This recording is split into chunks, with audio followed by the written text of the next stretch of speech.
BNP করা, ছাত্রদল যুবদল করা যে কাউকে প্রথম বরগুনাতে মনোনয়ন দিয়েছে। এজন্য আল্লাহর দরবারে লাখ লাখ শুকরিয়া আদায় করছি, কৃতজ্ঞতা জানাচ্ছি আমাদের সম্মানিত ভারপ্রাপ্ত চেয়ারম্যান, আমাদের কোটি কোটি যুবকের হৃদয়ের স্পন্দন, আগামীর বাংলাদেশের ভবিষ্যৎ, জাতীয়তাবাদী দলের ভবিষ্যৎ আমাদের শ্রদ্ধেয় তারেক রহমান সাহেবের প্রতি, যে তারা অত্যন্ত বিচক্ষণতার সাথে দীর্ঘদিন অপেক্ষা করে বরগুনা জেলা কমিটি অনেক পরীক্ষা নিরীক্ষা করে গেল অক্টোবরের 21 তারিখে ঘোষণা করেছে, এবং যেখানে যে ঘোষণার মধ্য দিয়া বরগুনা জেলায় প্রতিটা জাতীয়তাবাদী পরিবারের বাঁধ ভাঙার উচ্ছ্বাস জোয়ার আপনারা লক্ষ্য করেছেন। আর তার মাত্র আজকে 1.5 মাসের মধ্যে আজকে তারা আমাকে বরগুনার 1 আসন থেকে বাংলাদেশ জাতীয়তাবাদী দল, একটা বৃহৎ দল, যে দলটা বাংলাদেশের একাধিকবার রাষ্ট্র ক্ষমতায় ছিল এবং এককভাবে রাষ্ট্র পরিচালনা করার সক্ষমতা যে দলটা রয়েছে, সেই দল আজকে আমাকে বরগুনা সদর আসনে আমাকে মনোনয়ন দিয়েছে। আমি আবারও কৃতজ্ঞতা জানাচ্ছি আল্লাহর দরবারে। এবং এই আসনটা আমরা এর আগে কখনো এখানে পাই নাই বলতে এখানে 91 পর এখানে মনোনয়নই দেওয়া হয় নাই। এটা আমাদের নেতৃত্বের দুর্বলতা, এই জন্য আমি জনগণকে দুষব না।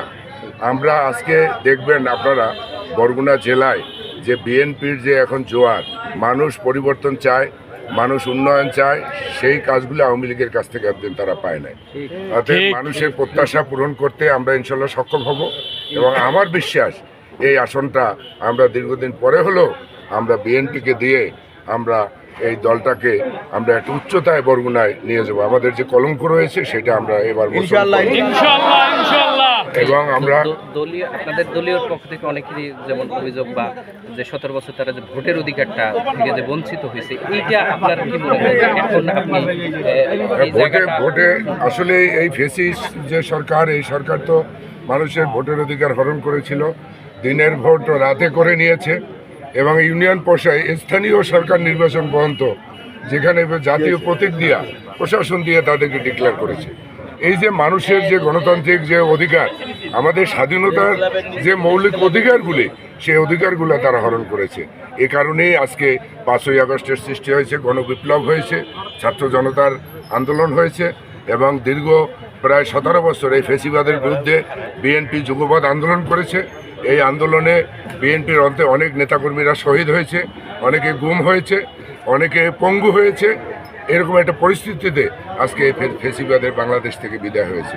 আমরা একটা ভালো বাংলাদেশ চাই, সুন্দর বাংলাদেশ চাই, আমরা ভালো একটা বরগুনা চাই, শান্তিপূর্ণ একটা বরগুনা চাই, একটা উন্নয়নশীল একটা বরগুনা চাই। এজন্য আমি বরগুনার সকল মানুষের কাছে দোয়া এবং সমর্থন প্রত্যাশা করছি।